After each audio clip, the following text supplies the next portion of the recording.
Ladies and gentlemen, good evening from the MLG studios here in New York City, and welcome back to the Winter Season Showdowns. We're currently watching a best-of-5 between Seed and, of course, his opponent, Sniper. My name is axeltoss. I am joined by axslav, and before we jump into game number 2, the championship event, the Winter Championship event, is coming up March 15th. Less than a month away. So if you're in the area, if you're in Dallas, the Dallas area, if you're in Texas, if you're in Oklahoma, if you're in the United States and you're planning on making the trip down to Dallas, which you should do, it's going to be a spectacular event. If you go to an esports event, this should be the one that you go to. Spectator passes. Right now, you can get them on discount on store.majorleaguegaming.com versus if you pay at the door. If you pay now, you get you get it for $35. If you pay at the door, you get it for $50. So be sure when you're figuring out your travel plans, when you're figuring out your hotel, don't forget to get your pass so you have a way. And also, there's an awesome VIP package for you guys. Of course, those are running out, I think. So be sure to take advantage of that as well. If you're gonna trek across the country, why not buy that VIP pass as well to get the full experience of an MLG? Again, it's gonna be fantastic. And right now in the Winter Season Showdowns, we're trying to find out who's actually going to be there participating in the StarCraft 2 Heart of the Swarm tournament. Currently, Seed is up 1-0 against Sniper in this best-of-5. That's right, taking down that first game with that devastating Oracle opening. Sniper seemed totally unprepared for that. Why don't we get into game 2 and see if Sniper can strike back? Maybe figuring out that Oracles are pretty scary. Yeah, let's see what happens here. Of course, generally, when you see that Oracle in the air and you have not much anti-air, it's probably a good idea to run away those drones. Of course, I think we can both agree that Sniper was caught off guard, and I'm sure there's some Protoss players at home who are rubbing their hands a little bit, licking their chops, because they're watching Seed very closely. They want to see some builds. They want some builds to use on the ladder, and Seed is a guy you definitely want to watch to figure those out. Of course, let's introduce the players. The map is Daybreak. This is game number 2 of this best-of-5. Currently down 0-1 is your player in the bottom left-hand location, the Blue Zerg Sniper from Team MVP. His opponent in the top right-hand location, it's the red Protoss player, has a ridiculous amount of games played in the Heart of the Swarm beta, being at the top of the ladder for a very long time as it got started, falling off just a little bit down to 15 or so, but he still plays the game a bunch. Up 1-0 from Team Incredible Miracle, he is Seed.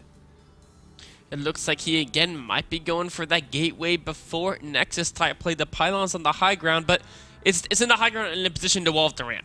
Right? If you put the pylon right by his main, I think he's just trying to save mine time, but no, with this position, he's obviously trying to wall in that ramp. There goes that first gateway. Is he going to follow this up with gas? Most likely, or else he would have put down the low ground. Yeah. The big question is it going to be a normal 1 gig expansion, or is he going to do something like last game where he tries to attack very fast? You know, last game was Stargate. Could it be Stargate again? Could it be Dark Templar? Or just maybe a faster expansion? It's always interesting to think about, especially given the context of a best-of-5, given the context of what happened in game number 1, which was a very fast Stargate play from Seed. So what I'm going to be looking out for here is not only what Seed decides to do, because it's generally strange to do the same thing twice in a row because your opponent's kind of going to be onto you and it's going to be a little bit more safe, a little bit more careful, but also I want to see what Sniper ends up scouting and how active he is with his Zerglings, with his Overlords, how fast he gets that first gas, how scared he appears of any potential 1-base play. For now, is that a complete wall-off again? No, it is not. There is one spot to the right of that gateway, right where that Zealot is going to be rallied to wall that spot in. Of course, it can be walled off with just a single Zealot. So he's going to have a way to get in and out of his base. He has not built a second gas yet, so I think it's just going to be 1 gate pressure getting expand, perhaps the Zealot, a Stalker, maybe even a Mothership Core. Seed adding in that, or sorry, Sniper adding in that gas.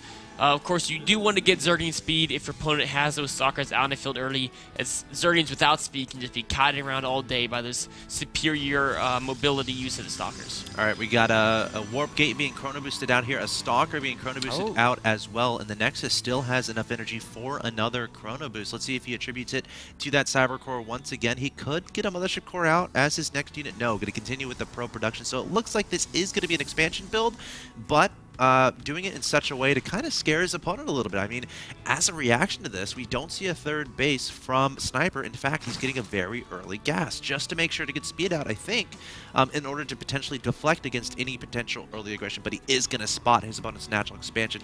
Or at least I think he did with that Overlord. Yes, yeah. He knows exactly what's going on. Of course, he still wants to get that speed out just so he can control the map. The question is he going to go ahead and take a third base now? Is he going to go and try to put aggression against his opponent? Of course, without the Forge, there's no cannons which make aggressive little Zerging attacks a little bit stronger than it might otherwise be. But then again, there's a Mothership Core there, so that could probably parry just about anything. That leaves pretty much the two options being a fast layer off 2 bases or just a third base after you get that speed up. Well, he took guys off of gas, so this makes me think he's most certainly going to go for a third fairly soon. We have some Lings going to be tracking down a probe at that potential third base. No drone being sent over there just yet. There it goes. So the drone is going to go take a third base, and right after he places down the third, I expect him to return guys back into gas unless he really wants to favor that drone production as this game goes along. He's got that one drone on gas that he never quite took off, so he is going to go ahead and get a lair probably roughly around a 7-minute mark or thereabouts, and then that's a pretty standard lair timing.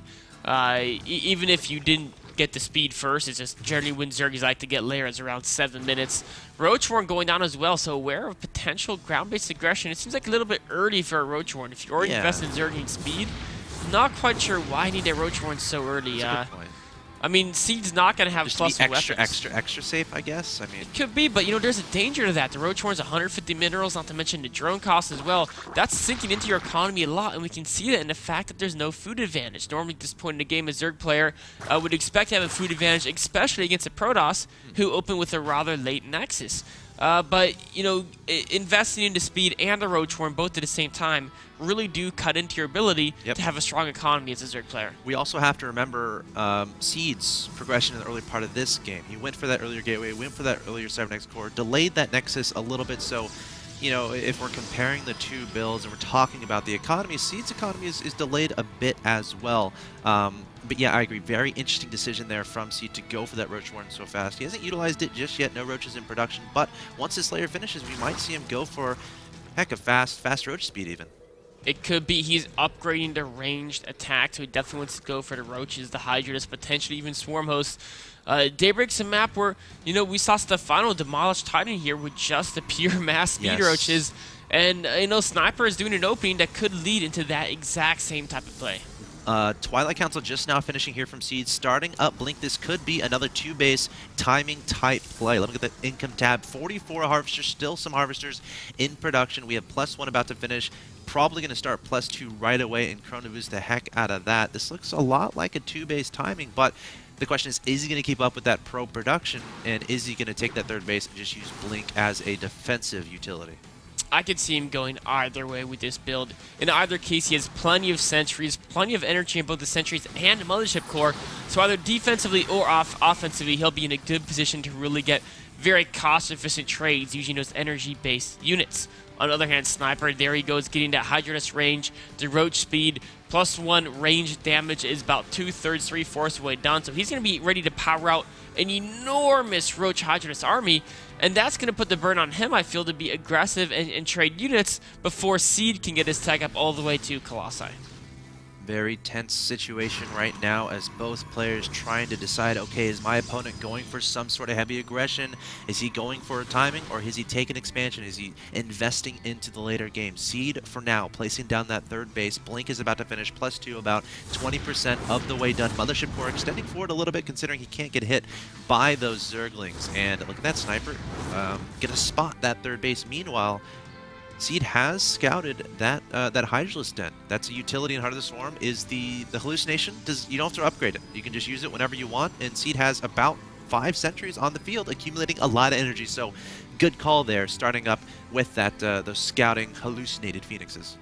And Seed's going straight for the Templar Archives. I love that choice. I feel like Storm is actually superior to Colossi in Heart of the Swarm because Vipers counter those Colossi so hard with both Blinding Cloud and Abduct ability.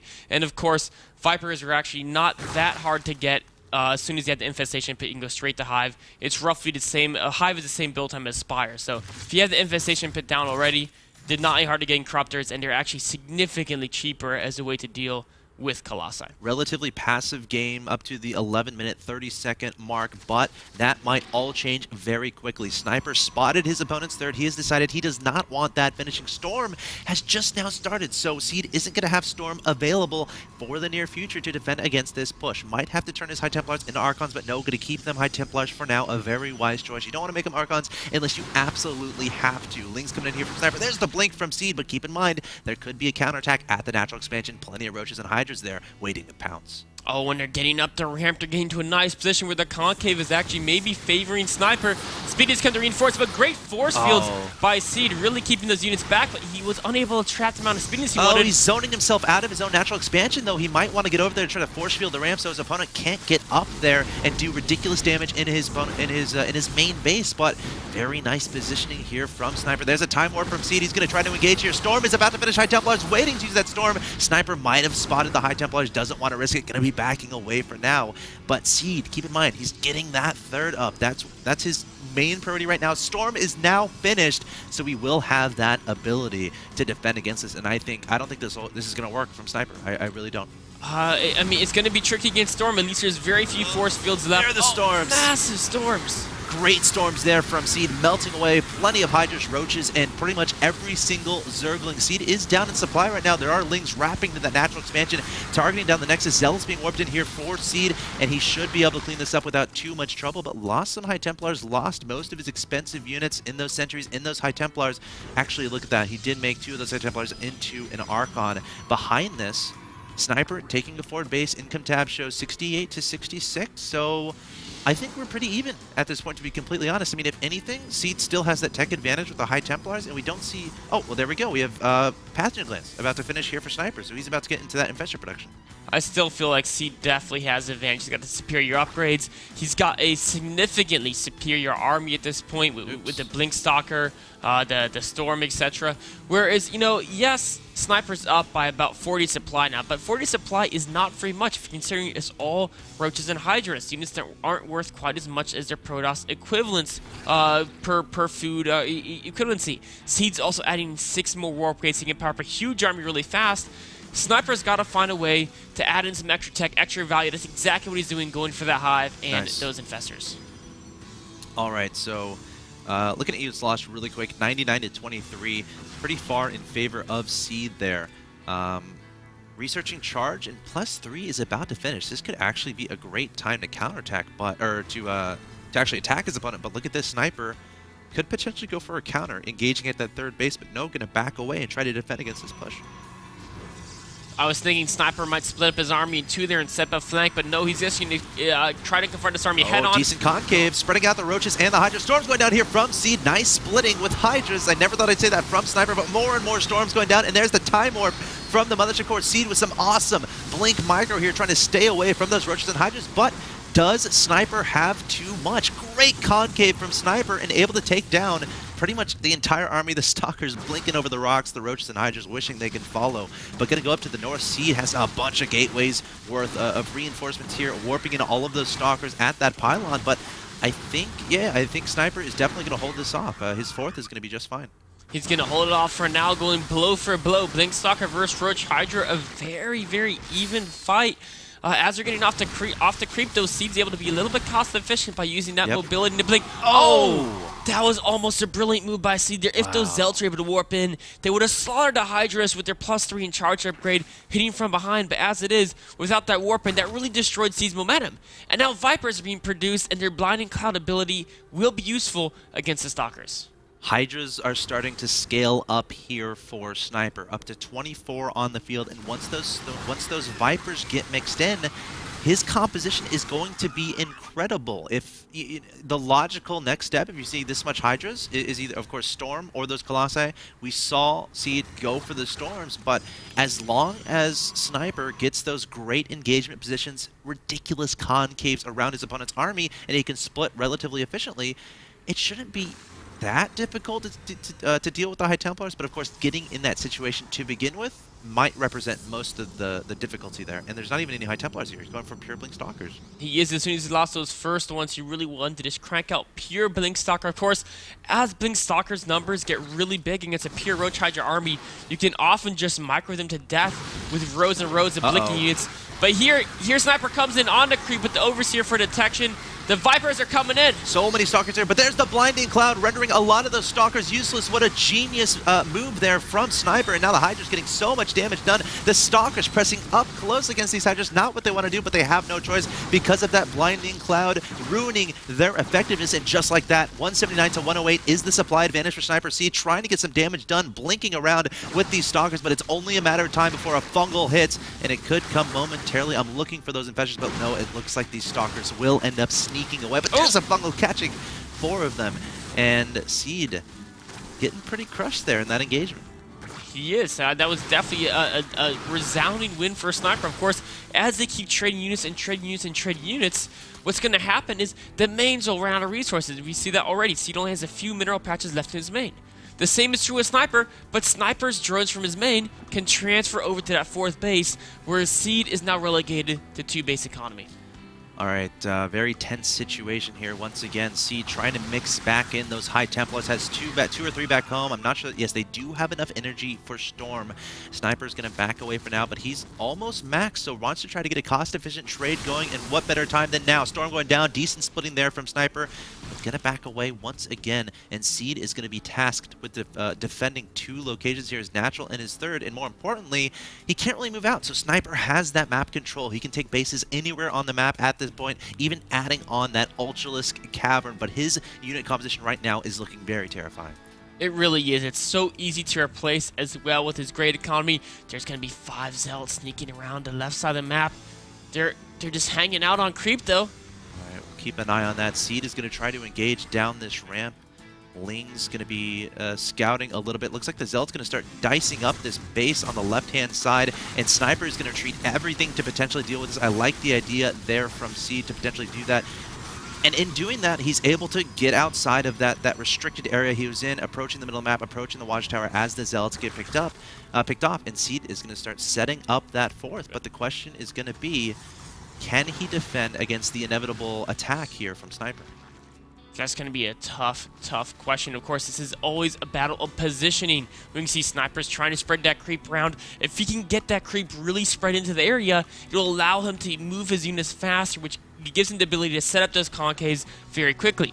Of course, what Seed's going to try to do is make sure that if Sniper ever tries to get into his base, he engages him before Sniper can really utilize the full bulk of his forces, engaging right on the ramp when they're all stuck together. Yes, that would be the perfect time to lay down a Storm. Looks like Sniper going to go for a Zergling counterattack into his opponent's 3rd base. There's a cannon there, but that's not going to be enough to defend against these Lings, and these Lings are going to do terrible damage. It might even force Seed to back away. It looks like Sniper going to try to take advantage, going to be engaging into the 4th base, but lots of High Templars there. Sniper has to be careful. We see the Lings continuing to dice away in the picture-in-picture, and now Sniper very indecisive as to whether or not he's going to attack, and now going to go for it, but Seed converging from every location. Sniper just trying to bait some Storms forward, I guess. Going to try to target down the High Templar. Where are the Storms from Seed? There they are. Very close. Again, just a tense moment here as neither player really wanting to commit to an engagement. Seed's doing a perfect split of units with great base defense, holding up to speed to minimal damage while denying the main army of Sniper from getting down the ramp and really doing the damage once it do. That was beautifully played by both players. Sniper trying to lure Seed's army back with the speedlings. Seed defending perfectly, but Sniper's got his backup plan. We got some eggs that are about to pop. It's not going to make any sense, but very large Ultralisks are about to pop out of very small eggs. We saw this hilariously depicted in the latest StarCraft episode. If you haven't seen that, go watch it now. It was beautiful. It was really funny. Let's just watch this tiny little egg. You walk up to it. There's nothing here. It's just a couple Zerglings and a pop out, a couple roaches. Yeah. Wait a minute. That's awesome. All right. The laws of physics don't apply to the Zerg, of course. But the big guys are on the field now, swinging their blades around, And look at what he has to support him. He's got Infestors with full energy. He's got Vipers with full energy, using Abducts to pull key units into the Ultra's claws, using a Fungal Growth so you can't retreat from the Ultras. These are all strong abilities that Zerg can do to make the units even more effective. This is terrifying. Seed agrees. He's adding on another Robo, trying to charge out those Immortals. But here we go. Sniper coming forward. What is going to stop these Ultras? I'm not sure. There's an answer. Fungal onto one of the High Templars. The Ultras charging in, doing ridiculous damage to the Stalkers. Ultras very good in Heart of the Swarm. But look at this. Seed actually being very cost efficient with his Storms, with his Immortals, with his Stalkers, and Sniper just like that, throwing away a bunch of supply. What went so wrong there? We know one of the big problems Sniper had is that he put all of his blinding clouds on the Stalkers on the left side, but those died fairly easily. It was the Immortals on the right flank, like you just said, that really powered through his Ultra-based army. He's got to find a way to deal with those, maybe abducting them into the army so they die very quickly, using blinding cloud on them so they can't shoot. But you've got to direct your support units, your Infestors and your Vipers, to really counteract those Immortals. Lots of Stalkers and Immortals here from Seed. Keep in mind they have +3 ground weapons. We have 10 more Ultras about to pop from Sniper. So sticking to the same unit composition, has some Infestors, has some Vipers, but Seed is going to be able to get this fourth up and running, adding on 2 Immortals at a time. And once Seed gets a ridiculous amount of Immortals on the field, these Ultras, I don't see them doing much at all, unless, as you said, they're targeted down with either Abduct or Blinding Cloud to render them useless. But Daybreak is such a hard map when we're talking about that, because the Zerg player is essentially forced to engage through one of these hallways unless he tries to converge in from multiple sides, but that can be very hard to time out properly. It is, of course, Seed can set up those amazing defensive concaves. We saw that in play in the last battle. Another thing coming into play here is that all game, Sniper's been prioritizing upgrading his range units. Just now is his second melee attack upgrade finishing. In fact, if he engages before that, he'll still be at only +1.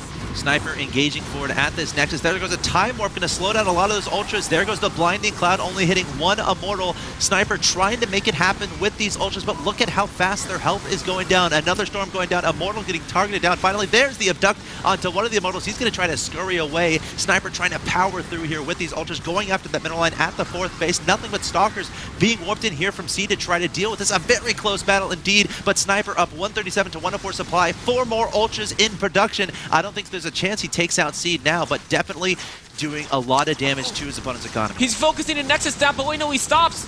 He's almost got it. It goes down, and that's a huge win for Sniper here. Seed relegated down to a single mining base now at that 3rd, and that's growing low as well.